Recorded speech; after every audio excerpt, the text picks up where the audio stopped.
ছোট থেকে শুনে আসছি ছোট থেকে শুনে আসছি পুলিশ নাকি ঘুষ খায়। পুলিশ নাকি ঘুষ খায়। কোনো ডাক্তার তো ঘুষ খায় না, শুধু উনি কিছু টাকার জন্য নর্মাল ডেলিভারির প্রয়োজনে সিজারে ডেলিভারি করে, সিজারে, কিন্তু উনি ঘুষ খায় না। স্কুলের টিচার উনি তো ঘুষই খায় না, কারণ উনি তো আমাদের শিক্ষক। শিক্ষক কখনো ঘুষ খেতে পারে? শুধু ওনার কাছে কোচিংয়ে যাওয়া, প্রাইভেটে যাওয়া ছেলেদের কিছু নাম্বার বাড়িয়ে দেয়, এটা ঘুষ খায় না, এটা শিক্ষক। ব্যবসায়িক ওরা তো ঘুষই খায় না।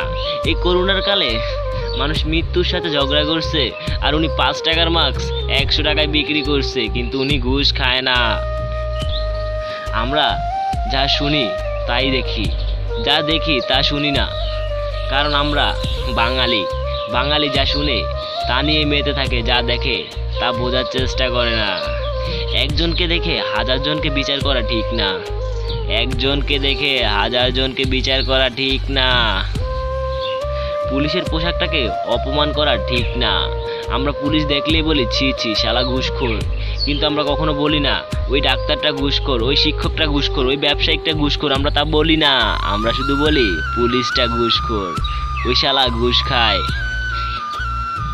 জীবনে অনেক দেখেছি এমন যে পুলিশকে দেখলে বলে ওই শালা ঘুষ খায়, কিন্তু কখনো দেখিনি ডাক্তারকে দেখে বলতে ওই শালা ঘুষ খায়।